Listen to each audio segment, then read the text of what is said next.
예, 오늘의 시황 브리핑 시작하겠습니다. 미증시는 6월 PC가 예상치에 부합하면서 침체 없는 금리 인하가 가능하다라는 기대감에 상승하는 그런 모습을 보였고요. 10년물 국채금리 4.2% 미만으로 내려왔습니다. 중소형주 강세 보였고 또 실적주들이 큰 폭으로 이제 급등을 했는데 전체적으로 뭐 상승한 종목이 일방적으로 많았던 그런 모습이었습니다.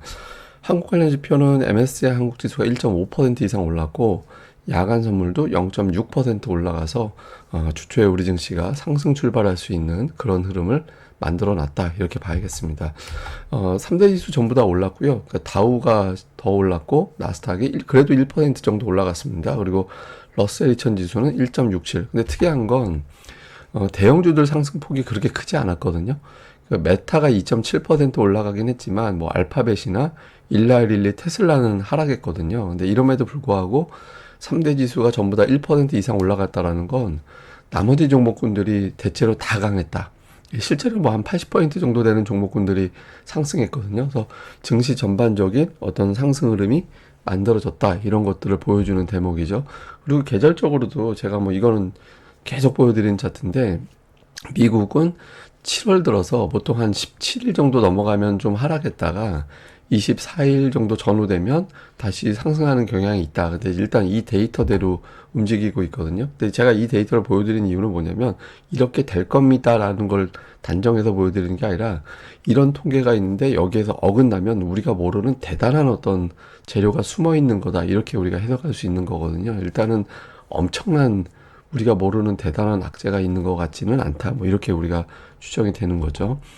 오늘 특징은 대부분의 업종 다 올랐습니다. 그러니까 빠진 업종이 없었어요. 근데 이제 특징적으로 보면은 뭐 소재라든가 산업재라든가 부동산이라든가 이런 관련된 종목군들 강세가 상대적으로 더 강했거든요. 경기가 괜찮을 때, 이거 경기가 괜찮구나 이렇게 판단될 때 강한 종목들이잖아요. 그래서 경기에 대한 우려감이 상당 부분 진정이 됐구나 이런 것들을 보여주는 대목이죠. 그리고 이제 또 하나의 특징은 주간으로 볼 때 이게 이제 오렌지색으로 보시는 게 이제 러셀 2000이고 그냥 파란색이 나스닥 100입니다. 이 두 가지 지표만 보면 되는데 러셀 2000은 3주 연속 올라가고 있잖아요. 근데 나스닥 중에서도 시가총액이 큰 100개 종목은 3주 연속 빠지는 그런 움직임이 나오고 있는 거죠. 그러니까 자금이 대형주 기술주에서 중소형주로 넘어가고 있구나 이런 것들을 보여주고 그러다 보니까 이게 이제 시장이 안 좋으면 특정 업종만 올라가는데 상승하는 업종도 되게 많잖아요. 그래서 시장이 약한 게 아니라 자금 로테이션이 일어나고 있구나라는 걸 다시 한번 보여준 것 같습니다. 어쨌든 시장이 이렇게 올라갈 수 있었던 거는 6월 물가 지표가 나왔는데 PC 물가. PC라는 건 뭐냐면 그러니까 CPI하고 PC의 차이는 CPI는 그냥 일반적인 물가 얘기하는 거고 PC는 사람들이 그래서 물가가 올라서 얼마나 쓰고 있는데 이걸 얘기하는 거거든요. 그러니까 내가 이제 물가가 올랐는데 10,000원 쓰던 거 10,000원 유지하면은 물가가 안 올라간 걸로 보는 거예요. 예, 근데 10,000원 쓰던 게 제품 가격은 11,000원이 됐는데 이 사람이 1,500원만 쓰고 있다. 그러면 이제 그만큼 물가가 올라간 걸로 치거든요. 그래서 연준은 단지 가격이 올라간 게 중요한 게 아니라 사람이 얼마나 돈을 쓰고 있느냐, 예, 물가 때문에 얼마나 더 쓰고 있느냐 이걸 더 중요하게 보거든요. 그래서 그걸 이제 PC라고 하는 건데 어쨌든 데이터들이 전체적으로 예상치에 부합했어요. 뭐 헤드라인이 2.5, 전월 대비 0.1, 근원은 2.6, 전월 대비 0.2, 개인 소득은 0.2% 증가했고 개인 지출은 0.3% 증가했고, 그러니까 대체로 보면 예상하고 크게 달라지게 나온 건 없거든요. 개인 지출이 예상치보다 조금 덜 나오긴 했지만 뭐 0.1%포인트 오차라서 뭐 엄청나게 크게 차이가 난다 이렇게 보기는 어려워서 전체적으로 물가가 안정되고 있구나라는 거를 다시 한번 확인이 됐다. 그러면 이제 9월에 금리 내리는 거는 별 문제가 없겠다. 이렇게 이제 판단하게 된 거죠. 특히 슈퍼코어 PC가 계속해서 내려가고 있는 추세가 유지가 되고 있거든요. 슈퍼코어가 뭐냐면 이제 변동성이 아주 큰 요인, 뭐 갑자기 가격이 확 올라갔다 내려갔다는 거 있잖아요. 뭐 과일 가격이라든가 뭐 휘발유 가격 뭐 이런 거 있죠. 그러니까 이런 것들을 빼고 그러니까 서비스 비용, 예를 들어서 인건비, 한마디로 그냥 인건비 물가라고 생각해도 돼요. 슈퍼코어라는 거는. 근데 이거는 한번 올라가면 여간에서 잘 안 빠지잖아요. 예, 그래서 이제 슈퍼코어가 굉장히 묵직한 물가로 보이는데 이 물가가 최근에 계속해서 떨어지고 있거든요. 그러니까 떨어지면서 팬데믹 이전 수준으로 거의 가고 있다. 그러면 슈퍼코어 물가까지 이렇게 잡히고 있다라는 거는 미국의 이제 인플레이션 걱정은 거의 덜어내도 되는 단계가 아니냐.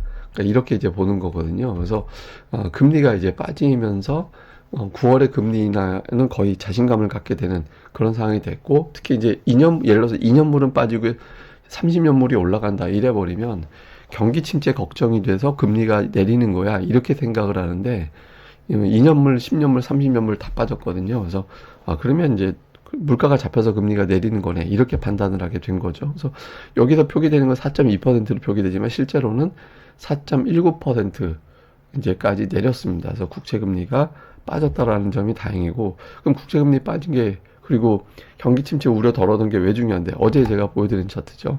경기 침체 걱정 없는, 경기 침체 없는 금리 인하와 경기 침체 때문에 금리 인하하는 거는 주식시장 경로를 바꿉니다. 그러니까 경기 침체 때문에 금리 인하하는 경우에는 금리 인하 직후에는 잠깐 올라가지만 대체로 조금 시장이 안 좋은 경로를 보이거든요.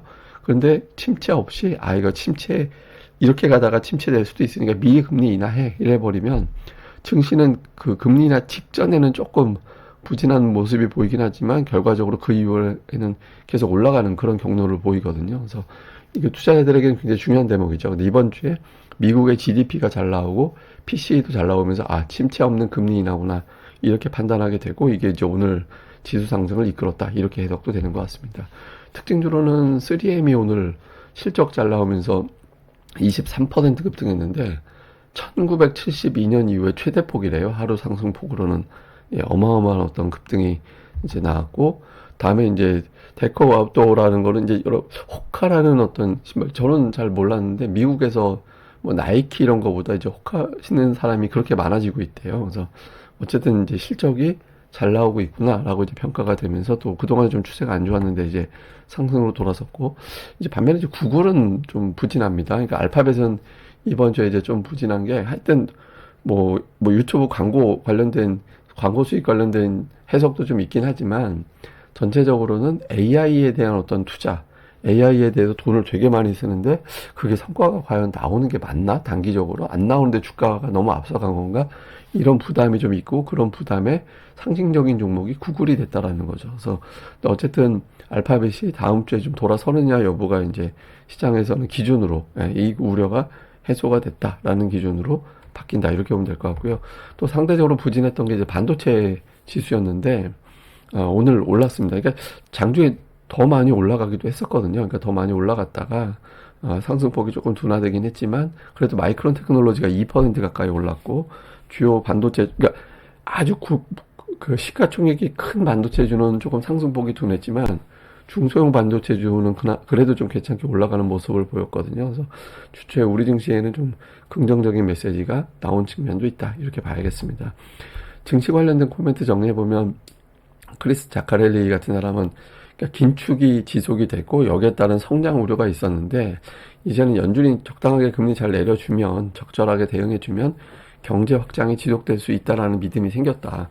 그러니까 이런 평가를 했고, 그 다음에 일부는 그런 주장도 있어요. 그러니까 9월에 인하 안 하면 안 될 것 같다. 지금 인하 안 하면 연착륙이 지금 연착륙으로 보고 있는데 그런 기회가 없었는데, 왜냐면 이제 저축률이 계속 낮아지고 있어서 사람들이 소비할 여력이 계속 축소되고 있거든요.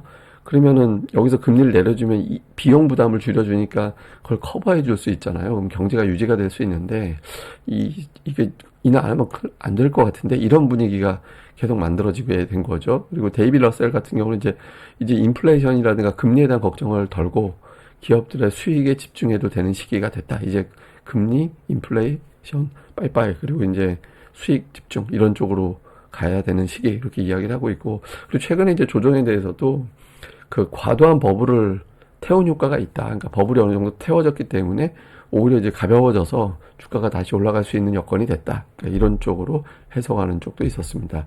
자, 한국 관련 지표를 보면 MSCI 한국 지수가 1.5%, 야간 선물 0.6% 올라서 우리 증시는 주초에 플러스로 출발할 수 있는 기반이 만들어졌고, 다음 주에 환율을 잘 봐야 될 것 같은데, 이게 특이한 게 N달러는 빠졌는데 원달러는 안 빠지는 형태가 되고 있잖아요. 그러니까 엔캐리 자금 청산 효과.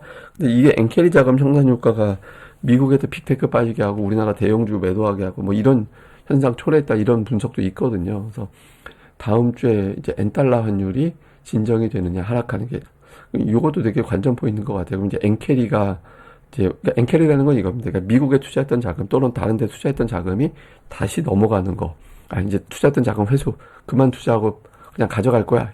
이렇게 되는 걸 이제 엔캐리라고 하는데 그 과정에서 어쨌든 매도를 쳐야 되니까 이제 매도 치는 과정에서 어느 쪽 자산은 빠지게 되는 그런 특성이 만들어지잖아요. 그러니까 그때 이제 변동성이, 금융시장 변동성이 커지거든요. 근데 다음 주에 그게 좀 종료가 될 것 같다. 이런 분석이 있고, 그렇게 되면 이제 미국에서 최근에 빅테크 빠진 게 돌아설 거야. 이런 분석도 있습니다. 실제로 이제 그렇게 돌아가는지는 이제 다음 주에 체크를 해봐야 될 것 같습니다.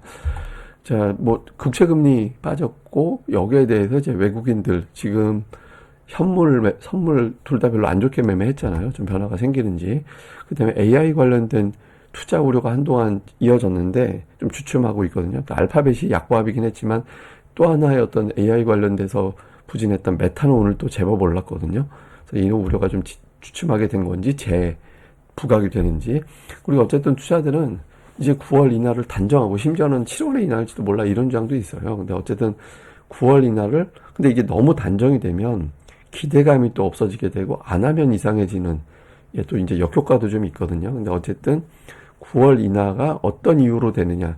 그러니까 여기에 이제 집중하는 게 더 좋겠죠. 그래서 관련된 경제 데이터 계속 보게 될 거고, 우리 증시는 이제 수출주가 돌아서지 않아서, 그러니까 시장이 실제로 돌아서려면 이제 수출주, 자동차, 반도체, 2차 전지, 그러니까 우리나라에서 수출 비중이 제법 되는 종목군들, 그러니까 물론 이제 조선도 되게 수출주고 또 어느 정도 의미 있는 비중이 되고 그게 올라가는 것도 중요하지만 지수의 영향력은 상대적으로 크진 않잖아요. 그래서 지수 영향력이 큰 주요 수출주들의 어떤 주가 회복이 주초에 만들어지는지 이게 이제 우리 증시가 이제 바닥만 친 게 있고 돌아서는 게 있잖아요. 그래서 저는 바닥은 쳤나 보다라는 생각이 들긴 하는데 이제 돌아섰다라는 믿음까지는 아직은 아니죠. 그래서 여기에 대한 어떤 흐름이 만들어지는지를 잘 봐야 될 것 같습니다. 근데 어쨌든 그 9월에 인하를 확신하는 여러 가지 데이터들이 있는데 이게 이제 그 헤지펀드들이 가솔린에 대해서 이제 투기적 배팅을 어떻게 하고 있는지를 보여주는데 이게 왜 지금 중요하냐면 미국은 지금 휴가철이라 항공유를 그러니까 휘발유 그러니까 자동차 타고 이동하는 게 엄청나게 늘어날 수 있는 시기거든요. 그러니까 휴가지로 막 떠나고 막 그래야 되니까. 그런데 가솔린에 대한 투기적 배팅이 오히려 줄어들고 있어요. 그러니까 유가가 쉽게 안 올라가는구나. 그러니까 이거는 물론 이제 여러 가지 이유가 있겠죠. 그러니까 뭐 경기 둔화에 대한 걱정이 있을 수도 있고 뭐 중국이 생각보다 경기가 세지 않으니까 그러면은 원유 가격이 안 올라갈 거야 등등 여러 가지가 있는데 어쨌든 결과적으로는 물가 자극 요인 중에 하나가 이제 에너지 가격도 거기에 포함이 되는데 뭐 비중이 절대적으로 높은 건 아닙니다만은 어쨌든 지금 분위기는 이제 물가에 대한 걱정은 상당 부분 좀 덜어낸 거 같이 보여지거든요. 그래서 지금 이런 거보다는 이제 주로 업종이 어떤 형태로 로테이션이 도는지 여기에 더 이제 집중을 해야 될 시기가 아닌가 이렇게 봐야 될 것 같습니다. 예, 그리고 어저께 제가 마감에 처음에 첫 썸네일로 이제 찐반등이라는 그 표현을 썼다가 그건 좀 아니지 않나라는 의견들을 주고 사실 어제 제가 되게 급하게 이제 나갔어요. 그러니까 막 다닥 해놓고 막 진짜 그 클릭 누르고 업로드 누르고 이제 텔레그램에 저 동영상 올렸습니다라고 하고 바로 나가야 되는 상황이어서 제가 이제 어쩔 수 없이 막 했다가 그 깊이 생각을 안 하고 올렸다가 저기 조금 그거에 대해서 좀 코믹하게 받아들이시는 또는 이제 조금 저건 아닌 것 같은데 이런 의견이 있으셔갖고 제가 오자마자 다시 수정을 했습니다. 이런 거는 저도 또 소통하는 건 재밌는 것 같아요. 제가 사실 안 보는 것 같아도 은근히 그러니까 아주 유난하게 꼭 보고 말 거야 이렇게 하는 건 아니지만 의견들 좀 참고 많이 하거든요. 올려주시면은. 좀 그런 의견이 있어서 어저께 제가 바로 시정을 했습니다. 그리고 이제 또 주말이고 하니까 음악들도 많이 들어보시고 좀 마음 전환도 차분해지시는 것도 되게 필요할 것 같아요. 그러니까 저는 이렇게 제가 뭐 몇 번 말씀드렸지만 LP 같은 거 많이 듣거든요.